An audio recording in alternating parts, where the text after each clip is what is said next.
हाँ जी, नमस्कार। एक बार फिर से आप सभी का हार्दिक स्वागत है। आज से ठीक आपकी 33 डेज बाद जो मुख्य परीक्षा 2024 है वो आयोजित होने जा रही है। और मुख्य परीक्षा के पेपर 4 है, उसमें सामान्य हिंदी का जो भाग है वो लगभग 120 अंक का आता है। और उसमें जो आपके 50 अंक है वो भाग ए आता है, जिसमें जो व्याकरण से संबंधित जो प्रश्न है वो पूछे जाते हैं। और जो 17 अंक की है वो भाग बे और से आता है। और उसी के रिगार्डिंग आज हम लोग मुख्य परीक्षा में आपके मार्क्स इम्प्रूवमेंट है वो उसमें कैसे हो सकते हैं, ये जो एक नई जो सीरीज है वो लेकर के आई है, मेंस मार्क्स इम्प्रूवमेंट सीरीज। ठीक है, तो इसी सीरीज में आज हमारा ये जो कि दूसरा एपिसोड है और इसमें हम बात करेंगे लेखन भाग बे की। जो दूसरा टॉपिक है पलवन, यानी जो पलवन है उसमें आपसे भाव विस्तार इससे रिलेटेड जो सवाल है वो पूछा जाता है। कोई भी उक्ति दी हुई होती है और आपसे उसका भाव विस्तार करने को कहा जाता है, और जो अपने आप में जो कि 10 अंक का होता है। तो आइए आज हम जानने की कोशिश करेंगे कि जो पलवन है उसमें उसको जो भाव विस्तार करते समय आपको किन किन बातों का ध्यान रखना चाहिए और आपकी भाषा शैली है वो कैसी होनी चाहिए। साथ ही साथ हम लोग ये भी जानने की जो कोशिश है वो करेंगे कि भाई आज तक जो आरपीसी की जो मार्किंग का पैटर्न है वो इसमें क्या रहा है, और जो विगत आपके जो टॉपर्स रहे हैं उन्होंने इसमें जो किस प्रकार से लिखा है और उनको इसमें किस प्रकार के अंक मिलने का काम है हुआ है। तो ये भी जानने की कोशिश करेंगे। तो इससे पहले मैं आपको अवगत जो कि करवा दूँ कि जो संस्कृतिकरण जो टॉपिक है इसका जो वीडियो है वो हमने अपलोड कर दिया है यूट्यूब पर और हमारे एप्लीकेशन पर भी।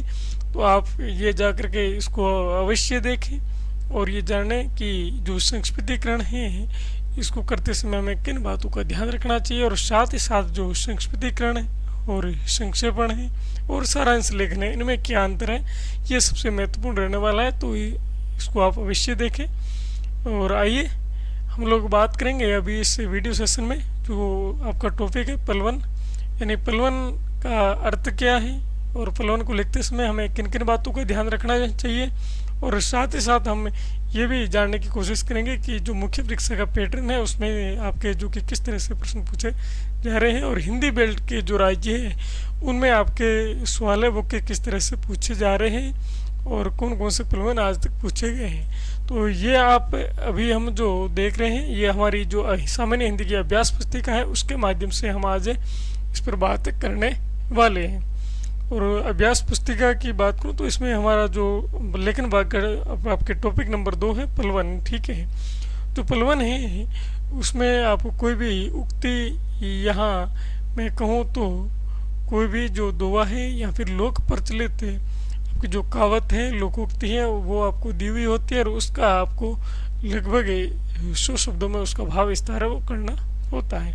और आपसे आरपीसी में स्पष्ट भाषा में ये कहा जाता है कि निम्नलिखित का भाव विस्तार कीजिए, और शब्द सीमा यहाँ पर आपको लगभग 100 शब्द आपके यहाँ लिखा हुआ मिलता है और जिसके आपको 10 अंक यहाँ पर रहते हैं। ठीक है, तो ये आपसे कहा जाता है।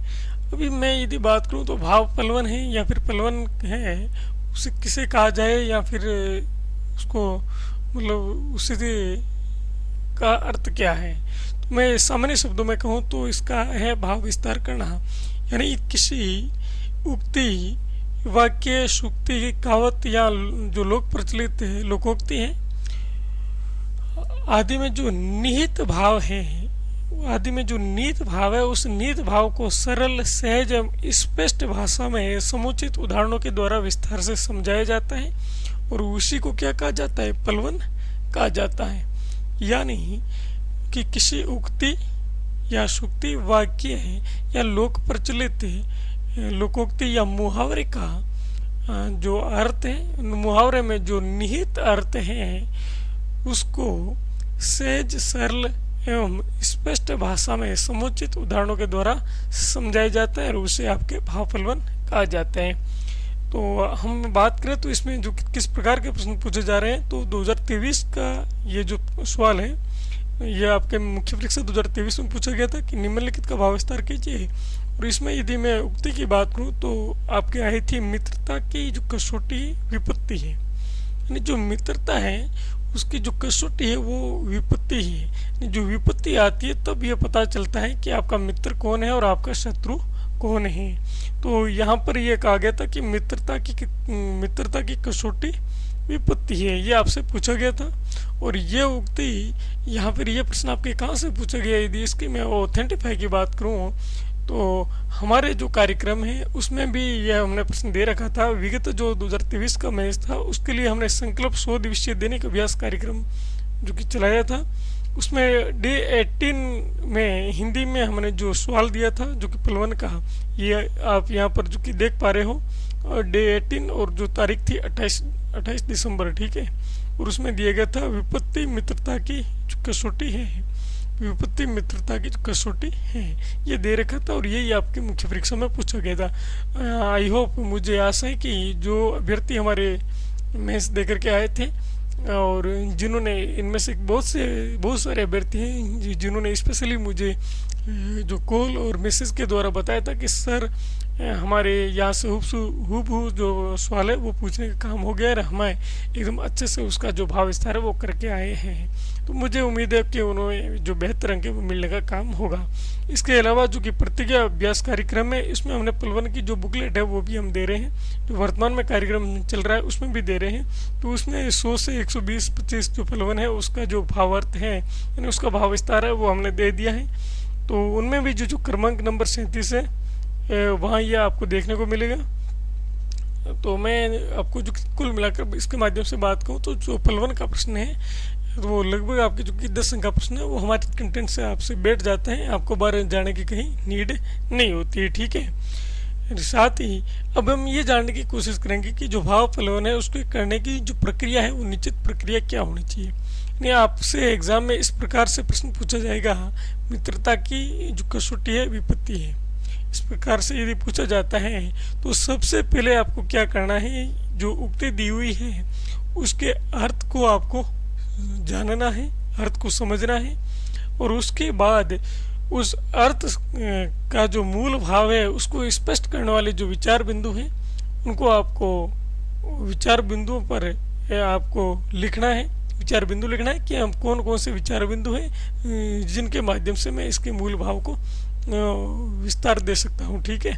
फिर जो ये जो बिंदु हैं उनको जो कि क्रमवार लिखना है कि कौन से बिंदु को मैं पहले लिख सकता हूँ और कौन से को बाद में लिख सकता हूँ, ठीक है। और फिर हम यहाँ पर क्या बात करेंगे, जो बिंदु हमने पहले लिखे हैं उन बिंदुओं को विस्तार देते हुए हम आगे बढ़ेंगे, ठीक है। और मूल भाव का जो प्रभावपूर्ण शैली में हम वर्णन करने का काम करेंगे, ठीक है। ये आपका रहेगा जो कि भाव पलवन करने की विधि, यानी सबसे पहले उक्ति का अर्थ जानेंगे, फिर मूल भाव को स्पष्ट करने वाले जो विचार बिंदु हैं उनको हम रफ, जो आपके मुख्य परीक्षा में जो साइड में जो अंत में एक पेज मिलेगा रफ पेज है, उस रफ पेज में ही हमें करना क्या है, उसको नोट डाउन कर लेना है। क्या करना है, नोट डाउन कर लेना है, जो विचार बिंदु उनको नोट डाउन कर लेना है। और फिर आपको उसके ऊपर जो क्रमांक है वो लगा देना है कि कौन सा 1 नंबर है, कौन सा 2 नंबर है, कौन सा 3 है और कौन सा 4-5 नंबर पे हमें यह बिंदुवार इसको लिखना है। फिर यह पॉइंट लगाने के बाद में इसका जो ये जो बिंदु है उनको विस्तारित देते हुए आपको इसमें लिखना होता है, ठीक है। तो ये हमने बात कर दी आपके जो कि किसकी जो भाव पलवन है उसके भाव विस्तार की बात की है, ठीक है। और इसमें हमें यदि मैं आगे बात करूं तो इसकी यदि मतलब हमें गहनता से बात करें तो उसके सबसे पहले तो हमें भाव बिंदु हैं वो लिखने हैं, फिर उनको जो कि क्रम के हिसाब से लिखना है और फिर उनका विस्तार करना है, और यानी उन्हीं बिंदुओं को विस्तार से लिखते हुए हमें जो अपनी जो प्रभावपूर्ण शैली में लिखना है। अभी एक बात का खास ध्यान यह रखना है कि जो पलवन लिखते समय जो पलवन की भाषा है वो सरल, सहज, स्पष्ट एवं सुबोध होनी चाहिए ताकि भाव अच्छी तरह स्पष्ट हो सके। यानी जो एग्जामिनर है आपकी कॉपी चेक कर रहा है उसके लिए भाव है वो आपके जो भाषा है, जो चीज़ आपने लिखी है उसके भाव को स्पष्ट किया है वो अच्छी तरह समझ में आ जाए, इसलिए भाषा सहज और सरल होनी चाहिए। यहाँ पर कभी कभार जो अभ्यर्थी है हिंदी साहित्य के अभ्यर्थी हैं या फिर साहित्य जो प्रेमी हैं वो क्या करते हैं कि यहाँ पर भाषा थोड़ी साहित्यिक और जो कि अलंकारिक भाषा का प्रयोग कर लेते हैं, उसकी वजह से जो एग्जामिनर है वो आपकी बातों को सहज और सरल रूप से नहीं जान पाते हैं, तो इसलिए कहीं ना कहीं आपको नंबर कम मिलने के भी चांसेस रहते हैं। तो ये आपको नहीं करना है कि आपकी भाषा अलंकारिक और साहित्यिक नहीं होनी चाहिए, आपकी भाषा सहज और सरल होनी चाहिए। क्या है? सहज और सरल होनी चाहिए। नहीं, आपको अलंकारपूर्ण भाषा से बचना चाहिए और वाक्य जहाँ तक संभव हो आपके वाक्य छोटे होने चाहिए। और मैं यदि बात करूँ कि इसको लिखना है कैसे, तो आपकी जो पेरा है आपको मुख्य परीक्षा में, जो कि यहाँ पर आपको 2 पेज है वो मिलेंगे लिखने के लिए। तो आपको क्या करना है कि जो 2 पेज में है, प्रत्येक पेज में 5 से 7 लाइनों का जो अनुच्छेद है यानी पेरे में लिखना है। 5 से 7 लाइनों का एक एक पेरा होना चाहिए। उसके बाद में आपका जो पेरा है वो चेंज होना चाहिए, ताकि एक जो अच्छा आपका जो प्रेजेंटेशन है वो दिखे। ठीक है, तो इस प्रकार से आपको मुख्य परीक्षा में लिखना है। और भाव पलवन की जो भाषा शैली है वो अन्य पुरुष शैली होनी चाहिए, यानी इसमें आपको अन्य पुरुष शैली में अपने भाव है वो अभिव्यक्त करने होते हैं। और यहाँ पर आपको एक बात, इस बात का ध्यान रखना है कि अनावश्यक या अप्रासंगिक बातों का उल्लेख नहीं करना है, यानी अपनी तरफ से भाव पलवन में आपको कोई भी जो टीका टिप्पणी है, आलोचना है, वो नहीं करनी है। ठीक है, इन बिंदुओं का हमें ध्यान रखना है। बाकी हम यदि बात करें तो एक मुख्य बात यह आती है कि जो पलवन और वाक्य है उसमें अंतर क्या है, और पलवन और भावार्थ उसमें यानी भाव विस्तार और भावार्थ में क्या अंतर है, और भाव विस्तार और जो निबंध है उसमें क्या अंतर है। यानी जो ये 3 जो चीज़ें हैं इसके बारे में हम एक एक करते हुए जानने की कोशिश करेंगे कि जो भाव पलवन है और व्याख्या है इसमें क्या अंतर है। यानी यदि आपसे एग्जामिनर ये कह दे कि जो व्याख्या कीजिए तो आपको क्या लिखना है, और भाव विस्तार कीजिए यदि ये कहा जाता है तो आपको क्या लिखना चाहिए। और कहीं ना कहीं आप भी ये गलती पहले ही जो कि करके आए हैं, और बहुत से व्यक्ति ये गलती करके आ जाती है। भाव पलवन में क्या होता है कि इसमें आपको किसी उक्ति, कहावत आदि में जो नीत भाव है उसी को स्पष्ट करना हमारा मुख्य उद्देश्य होता है। इसमें क्या होता है कि जो कि भाव पलवन में किसी उक्ति, कहावत है या लोक प्रचलित जो लोकोक्ति है उसमें नीत भाव है को स्पष्ट करना ही हमारा मुख्य उद्देश्य होता है।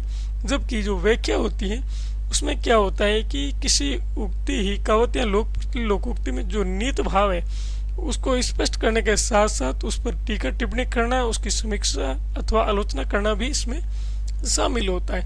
यानी जो व्याख्या है उसमें हमें उसका भाव विस्तार करने के साथ साथ उसमें जो नीत भाव है उसके बारे में लिखने के साथ साथ हम उस पर जो टीका टिप्पणी है वो भी कर सकते हैं, आलोचना है वो भी यहाँ पर कर सकते हैं। जबकि भाव विस्तार की बात करें तो इसकी एक जो सीमाएं होती हैं, यानी इसमें हम जो टीका टिप्पणी है वो नहीं कर सकते, इसकी जो समीक्षा नहीं कर सकते, आलोचना नहीं कर सकते, और अपनी तरफ से कोई भी विचार है वो हम नहीं रख सकते। ठीक है, जबकि जो व्याख्या है इसमें इसकी कोई जो सीमाएं हैं वो नहीं होती है।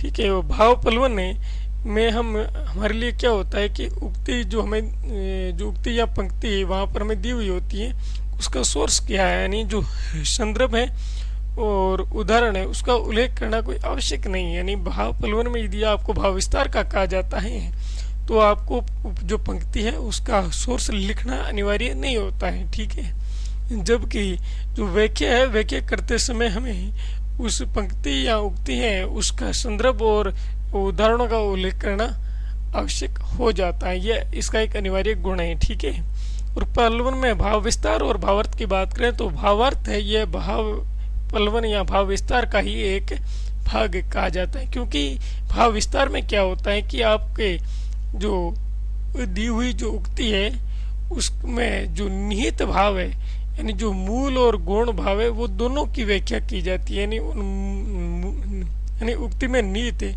मूल एवं गौण दोनों ही, मूल एवं गौण दोनों ही आपके जो भाव है उसको व्यक्त किया जाता है। जबकि यदि मैं भावार्थ की बात करूं तो इसमें केवल मूल भावों को ही अभिव्यक्त किया जाता है, यानी मूल भावों को ही अभिव्यक्त किया जाता है। यानी एक सीमित जो शब्दों में इसका जो अर्थ है, निहित अर्थ है, मूल भाव है, वही समझा जाता है।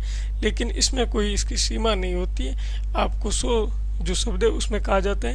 लेकिन मैं भावार्थ की बात करूं तो ये 25 से जो 30 शब्द है उसमें आ जाता है। ठीक है, इसमें यानी जो भाव विस्तार है उसमें विवेचन या विस्तार तब तक किया जाता है जब तक लेखक का मूल मंतव्य पूरी तरह स्पष्ट न हो जाता है। यानी भाव विस्तार में क्या कहा जाता है कि जो आपको पंक्ति जो दी हुई होती है उसका जो मूल मंतव्य पूरी तरह से स्पष्ट नहीं हो जाता तब तक वहाँ पर है उसका जो अर्थ है वो समझाया जाता है। जबकि भावार्थ में उसका केंद्रीय भाव है उसको स्पष्ट करने तक ही उसका जो अर्थ लिखा जाता है, उसका केंद्रीय भाव है उसको उसका जो अर्थ है वो स्पष्ट किया जाता है। यानी उसका मंतव्य पूरी तरह से स्पष्ट करना यहाँ मतलब आवश्यक नहीं है, ठीक है। और भाव पलवन कई आपके जो अनुच्छेद या कई अवतरणों में लिखा जा सकता है, यानी कई जो पेरा में लिखा जा सकता है, जबकि भाव अर्थ केवल शुक्ति का मूल अर्थ देने की अपेक्षा करता है।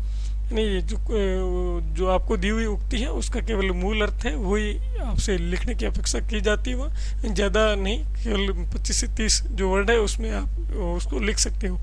हमने बात की थी भाव विस्तार में मूल एवं गुण जो कि दोनों भाव को अभिव्यक्त किया जाता है, जबकि भावार्थ में केवल मूल भावों को अभिव्यक्त किया जाता है। तो भाव पलवन में विस्तार से केंद्रीय भाव को स्पष्ट किया जाता है, जबकि इसमें सीमित जो शब्दों में केंद्रीय भाव को अभिव्यक्त किया जाता है।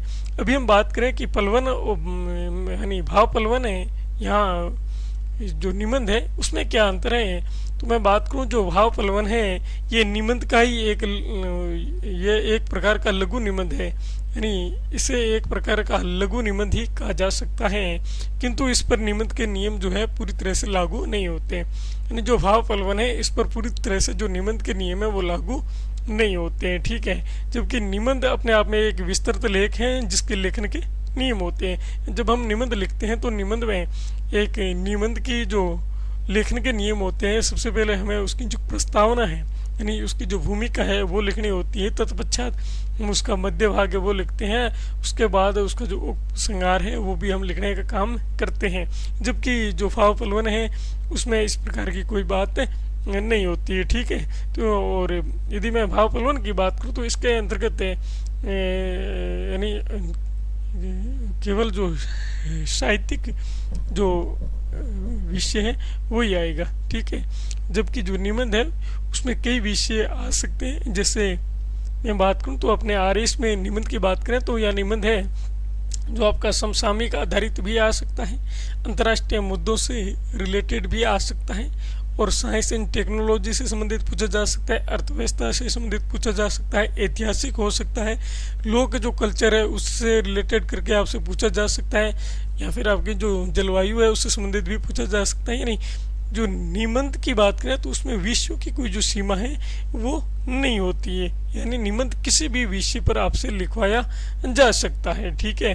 भाव पलवन में उद्धरण यानी जो उद्धरण है और जो दृष्टांत है और इसके साथ साथ में उदाहरण आदि का बहुत कम प्रयोग किया जाता है, यानी इसमें प्रयोग है वो कम होता है, जबकि निबंध में इनका जो प्रयोग है वो आपकी जो बहुतायत में देखने को मिलता है। अभी हम बात करें उदाहरण के माध्यम से ये भी जानने की कोशिश करेंगे कि जो भाव पलवन है उसको किया कैसे जाता है, और हमने जो विधि की बात करी थी उस विधि को फॉलो करते हुए आपको जो कि किस तरह से जो इसका भाव विस्तार है वो करना चाहिए। तो आइए बात करते हैं। सबसे पहले हम बात करेंगे कि RS 2021 में एक जो सवाल है वो पूछा गया था, आपके जो मोबाइल स्क्रीन पर शो हो रहा है। 2021 मुख्य परीक्षा में पूछा गया था कि हिंसा बुरी चीज़ है पर दास्ता उससे भी बुरी चीज़ है। हिंसा बुरी चीज़ है पर दास्ता उससे भी बुरी चीज़ है, और इस जो उक्ति है उसका आपको भाव विस्तार करना था लगभग 100 शब्दों में। कितने में? लगभग 100 शब्दों में इसको आपको भाव विस्तार है वो करना है। तो सबसे पहले आपको क्या करना है, यदि एग्जाम में आपसे पूछ लिया जाता है इससे रिलेटेड जो बिंदु है वो आपको रफ पेज है जो आपकी मुख्य परीक्षा का जो एंड का पेज है वहाँ पर नोट डाउन कर लेना है। जैसे मैं बात करूँ तो यहाँ पर हम इसमें कौन कौन से बिंदु को शामिल करने वाले हैं। तो ये जो विचार बिंदु है मैंने नोट डाउन किए हैं कि प्रत्येक प्राणी में जीवन होता है और किसी को दूसरे के प्राण लेने का अधिकार नहीं है, ये 1 नंबर बिंदु हो गया। दूसरा, अहिंसा परमो धर्म का मंत्र जो प्राचीन काल से ही मिलता है। और तीसरा, आधुनिक युग में महात्मा गांधी ने अहिंसा का प्रचार किया और हिंसा से भी बुरी चीज़ दास्ता है। और दास व्यक्ति जीवित होकर भी मर्त समान है और दासता से मनुष्य का मानसिक विकास नहीं होता है। अगला है जो कि दासता को समाप्त करने के लिए हिंसा की आवश्यकता पड़े तो वह क्षमा योग्य है और अहिंसा का पालन करने का अर्थ शक्तिहीन होना नहीं है। और भारत अहिंसा का पुजारी रहा है और अब भी है, लेकिन स्वतंत्रता को बनाए रखने के लिए अहिंसा का त्याग भी कर सकता है और स्वतंत्रता की रक्षा के लिए हिंसा का मार्ग अपनाना भी पूरा काम नहीं है। तो ये हमने कुछ जो विचार बिंदु है वो लिखे। तो ये तो मैंने इसमें जो क्रमवार ही लिख रखे हैं, ठीक है, उसी क्रम में लिखे हैं, मुझे जिस क्रम में भावावलोकन में इसको लिखनी थी, ठीक है। यदि आप इसको अपने एग्ज़ाम हॉल में लिखते हो तो आपका ये क्रम ये जो यहाँ देखने को क्रम मिल रहा है ये नहीं रहूँगा। तो आपको क्या करना है, पहले आप जितने भी 8-10 जो पॉइंट है वो लिखें, फिर आप उसको जो मैं कहूँ तो एक तरह का जो लय, भाषाई लय है, उसको बांधने के लिए आपको क्या करना है, आपको उसका जो क्रम है, जो क्रम उसका ठीक बैठ रहा है उसी क्रम को आपको लगाना है कि भाई ये बिंदु है मैं 1 नंबर पे रखूँगा, इससे बाद में इसको लिंक करते हुए मैं नंबर 2 है इस बात को अभिव्यक्त करूँगा, फिर 3 करूँगा, ये 4 नंबर पे रखूँगा, ये 5, ये 6 और ये 7। तो ये अपने अपने हिसाब से इनका जो क्रम है वो आपका जो अलग अलग भी हो सकता है, क्योंकि यहाँ जो मैं चीज़ें बता रहा हूँ वो आप वही लिखें, ये चीज़ें अनिवार्य नहीं हो सकती हैं, क्योंकि यहाँ क्या है कि आप इसको जिस तरह से देखोगे उसी तरह से आप लिखोगे, इसको जिस तरह से मैं इसको देखूंगा उसी तरह से मैं लिखूंगा। तो यानी इसमें आप अपने जो विचार है, विचारों में भिन्नता देखी जा सकती है, लेकिन इसका जो मूल मंत्र है उसको स्पष्ट करने के लिए लगभग जो उदाहरण है वही हम एक जैसे ही अंतिम उदाहरण काम में इसको ले सकते हैं और उसका अर्थ है वो लगभग एक ही होगा। हो सकता है कि इसमें जो अर्थ है लिखने का जो आपका क्रम है वो अलग हो सकता है, लेकिन बाकी एक ही होता है, ठीक है। तो ये नहीं करना है कि मैं जिस प्रकार हम दे रहे हैं वो लाइन हूबहू कॉपी होनी चाहिए, ये कतई संभव नहीं है। हाँ, उसी प्रकार से आपको सहज सरल में स्पष्ट भाषा में समुचित उदाहरणों का प्रयोग करते हुए जो कि भाव विस्तार वो करना होता है, ठीक है। तो अभी हमने बात की थी कि हिंसा बुरी चीज़ है पर दासता उससे भी बुरी है। तो इसके यदि हम भाव विस्तार की बात करें तो मैं इस प्रकार से यहाँ पर लिखने की कोशिश करूँगा कि ये सच है कि किसी प्राणी जीव की हत्या नहीं करनी चाहिए। यानी मैं यहाँ पर यही लिखूँगा कि ये सच है कि किसी प्राणी जीव की हत्या है वो नहीं करनी चाहिए। प्रत्येक पशु पक्षी और मनुष्य में जीवन होता है और किसी को दूसरे के प्राण लेने का अधिकार नहीं है। भारत प्राचीन काल से अहिंसा का प्रचार करता आ रहे हैं। अहिंसा परमो धर्म। आधुनिक युग में राष्ट्रपति महात्मा गांधी ने भी हिंसा के विरोध में आवाज उठाई थी और अहिंसा का प्रचार किया था। वास्तव में हिंसा मनुष्य को पशु के समान बना देती है और व्यक्ति में प्रेम तथा स्नेह की भावना है वो समाप्त हो जाती है। निस्संदेह हिंसा बुरी चीज है, लेकिन दासता उससे भी अधिक बुरी चीज है। कोई भी व्यक्ति स्वतंत्रता खोकर सुख और चैन की नींद नहीं सो सकता। यदि किसी पक्षी को पिंजरे में डाल दिया जाए तो बाहर निकलने के लिए तड़पड़ाता है और उदास और दुखी रहता है। मनुष्य तो विवेकशील प्राणी है, उसके पास दिमाग और दिल है, तो वह भला दासता की कड़ियों में कैसे रह सकता है। यदि किसी को विवशता के कारण दास बनकर रहना पड़ता है तो वह जीवन मृत्यु के समान है। जीवित होते हुए मुर्दे की भांति जीना भी हिंसा से कम नहीं है। यानी मनुष्य को जीवित होते हुए भी मुर्दा के समान जीना संभव नहीं है, यानी यह हिंसा से कम नहीं है। वास्तव में दासता से मनुष्य का मानसिक विकास नहीं हो पाता है, वह गुलामों की जिंदगी बिताता है और मालिकों के इशारे पर नाचता है। इसलिए कहा गया कि पराधीन सपने सुख नहीं। अतः विचार को ने यह भी कहा है कि गुलामी की जंजीरों को तोड़ने के लिए यदि हिंसा का मार्ग भी छोड़ना पड़े तो वह बुरी बात नहीं होगी, ठीक है। और यदि हिंसा भी करनी पड़े तो वह समाज योग्य मानी जाएगी। और कुछ लोगों का कहना है कि शक्तिहीन व्यक्ति ही अहिंसा की बात करते हैं, यह उनका भ्रम है। यानी यहाँ पर यह भी हम बाद में जो कि लिख सकते हैं कि कुछ लोगों का कहना है, यानी कुछ व्यक्तियों या कुछ लोगों का कहना है कि शक्तिहीन व्यक्ति ही अहिंसा की बात करते हैं, लेकिन यह उनका भ्रम है, ये भी लिख सकते हैं। भारत सदैव अहिंसा का पुजारी रहा है, लेकिन इसका यह अभिप्राय नहीं है कि वे शक्तिशाली नहीं है। इसी कारण विदेशी शक्तियों ने भारत पर अधिकार जमाने के कई प्रयास किए, किंतु भारत के वीर सिपाहियों ने उनके नाखून चबा दिए और उनके आशाओं पर पानी फेर दिया। इसमें संदेह नहीं है कि अहिंसा अच्छी चीज़ है और हिंसा बुरी चीज़ है, लेकिन इसका अर्थ यह नहीं है कि अहिंसा प्रेमी व्यक्ति को गुलाम बनाया जाए और वे कुछ बोले भी नहीं। अपनी स्वतंत्रता की रक्षा के लिए यदि कोई व्यक्ति अहिंसा का मार्ग त्याग देता है तो वह बुरा काम नहीं होगा। तो वह क्या होगा? बुरा काम नहीं होगा। यहाँ पर आप कर देना बुरा काम नहीं होगा, ठीक है। तो इस प्रकार से जो आप इसका अर्थ है वो लिख सकते हैं। और नीचे हमने जो कि आपकी टॉपर्स की कॉपी है इसको भी मैंने शामिल कर लिया, जो कि 2021 में है, रैंक 11 रही है। मैं इनकी कॉपी, इनका नाम आपको शो हो रहा होगा लगभग, मैं एक्चुअल में नाम तो शो नहीं होना चाहिए, लेकिन यह है कि उन्होंने जो कॉपी पर वो आपका अपना जो वाटर मार्क है वो दे रखा है। तो वैसी कोई बात नहीं है, अपन केवल इसको अपने जो ये जानने के लिए इस कॉपी का सहारा ले रहे हैं कि आपको जो किस प्रकार से लिखना चाहिए और इनको कितने अंक मिले हैं, या आपको, ताकि इससे आपको हेल्प हो जाए, ठीक है। तो इन्होंने भी क्या लिखा है? पार्श्विक की प्रवृत्ति हिंसा वस्तु तो पार्श्विक प्रवृत्ति का भाव है। हमने कहा था कि हिंसा जो कि मनुष्य को पशु के समान बना देती है। तो लगभग यदि बिंदुओं की बात करें तो वही बात यहाँ पर आएगी, ठीक है। और इन्होंने भी यहाँ पर मैं यदि बात करूँ तो महात्मा जो गांधी है इनका भी इन्होंने जिक्र किया है, ठीक है। और मैं कायरता की जगह हिंसा स्वीकार करूँगा, ये इन्होंने लाइन लिखी है। और बेहतर, ठीक है, इन्होंने अपने हिसाब से चीज़ें लिखी हैं और इनको यहाँ पर 5 अंक मिलने का काम हुआ है। यानी इन्होंने एक एवरेज कंटेंट यहाँ देने का काम किया था, तो इसके लिए इनको 5 अंक मिले। इसमें ये महात्मा जो बुद्ध है और महावीर जैन है इनका भी हवाला देकर यहाँ पर लिख सकते थे। साथ ही साथ यहाँ यदि मैं बात करूँ तो अहिंसा और हिंसा की वर्तमान यदि जो परिदृश्य की बात करें तो यहाँ अपन भारत और पाकिस्तान का जो वर्तमान में आपके यदि जो तनाव चल रहा है इसका भी अपन उदाहरण दे करके यहाँ लिख सकते हैं। यानी जैसे ये लिख सकते हैं कि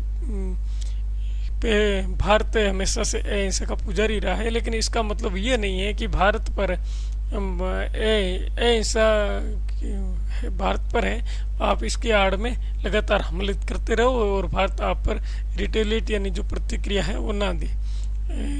ये कतई हमला स्वीकार्य नहीं है, ठीक है। यानी जैसे अभी हमारे जो पहलगाम पर जो आक्रमण हुआ, पहलगाम में जो आतंकवादी हमला हुआ था उसमें 27 जो हमारे नागरिक हैं उनकी हत्या कर दी गई थी और उसके रिटेलिएट में भारत ने आतंकवादियों के अड्डों पर आक्रमण किया और पाकिस्तान उस पर अपने राष्ट्र पर हमला मानते हुए पाकिस्तान की जो सेना है उन्होंने आतंकवादियों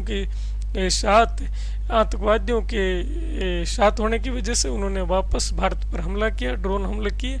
और उसके पश्चात भारत ने जो कि प्रतिक्रिया स्वरूप अहिंसा का पुजारी होते हुए भी अपनी जो स्वतंत्रता है उसकी रक्षा के लिए भारत ने जो पाकिस्तान की जो सैनिक ठिकाने हैं उन पर हवाई हमले वो करने का काम किया है, ठीक है।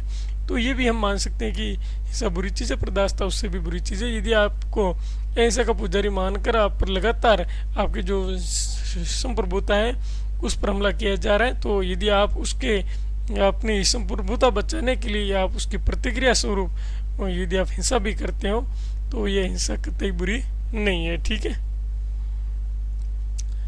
तो ये हमने एक जो इसके उदाहरण की बात की थी। इसके बाद में मैं यदि बात करूं तो यदि पलवन में आपके 2018 में एक पूछा गया था कि निम्नांकित पंक्ति का भाव विस्तार कीजिए और सफलता का आधार स्तंभ है, ये पूछा गया था 2018 मुख्य परीक्षा में, ठीक है। यहाँ भी आपको भाव विस्तार करना था।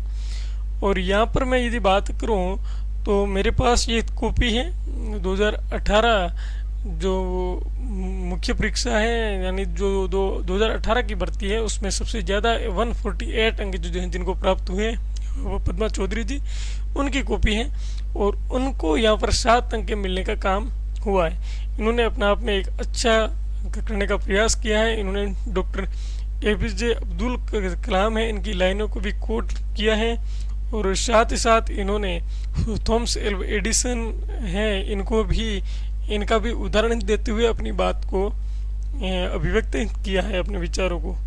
और साथ ही इन्होंने कुछ जो मैं कहूँ तो जो उद्धरण हैं उनको भी कोट किया है। और यहाँ पर एडमंड हिलेरी है, एकलव्य है, महाराणा प्रताप हैं, ऐसे जो जीवंत उदाहरण हैं इनको भी यहाँ पर इन्होंने शामिल करते हुए लिखा है। साथ साथ एक चीज़ ये भी देखने को मिलती है कि failures is failure of success, यानी यदि हिंदी में भी आप इंग्लिश की कोई आपको पंक्ति याद आ रही है जो उसमें फिट बैठ रही है उसके अकॉर्डिंग, उसके अर्थ के अकॉर्डिंग, तो यहाँ आप यहाँ पर लिख सकते हो। उसकी कोई बाध्यता नहीं है, आराम से आप लिख सकते हो, आपका आंसर है वो सही होगा। ठीक है, तो यहाँ पर इनको 7 अंक मिलने का काम हुआ है। तो मैं यहाँ कहूँ तो पलवन में आपके जो कि 10 में से आप अच्छा लिख के आते हो तो 7 से 7.5 अंक है वो आराम से मिल जाते हैं। ठीक है, तो आपके अभ्यास करने के लिए इस अभ्यास पुस्तिका में है जो आपके 30 पलवन है वो दे रखे हैं, जो विगत हिंदी बेल्ट की जितने भी स्टेट PCS हैं, RES के अलावा MP PCS, UP PCS, UK PCS, HPCS यानी हरियाणा PCS, और आपके BR PCS जो BPSC, और साथ ही साथ आपका जो हिमाचल है, UK है, और MP PCS है, ये जो सारे जो हिंदी बेल्ट के राज्य हैं, और आपके जो कि झारखंड PCS है, इनमें जो प्रश्न जो कि इस जो टॉपिक से रिलेटेड आ रखे हैं वो सारे के सारे प्रश्नों को हमने शामिल कर लिया है। तो आप अपनी अभ्यास को धार देने के लिए सामान्य हिंदी की अभ्यास पुस्तकों को अवश्य काम में लें, और ये आपके लिए सामान्य हिंदी के लिए रामबाण साबित होगी, मैं ऐसी आशा और उम्मीद करता हूँ। इसी के साथ ही आज का हमारा ये जो सेशन है ये कंप्लीट होने जा रहा है, और नेक्स्ट सेशन में हम बात करेंगे जो आपकी पलवन नंबर 1 है, इसमें जो कि RS मुख्य परीक्षा में जो पलवन आ रखे हैं उनका जो अपन 2023, 21, 18, 16 इसके साथ साथ कुछ जो महत्वपूर्ण जो पलवन है उसको भी हम जानने की कोशिश करेंगे और लिखने का अभ्यास करने वाले हैं। Thank you so much.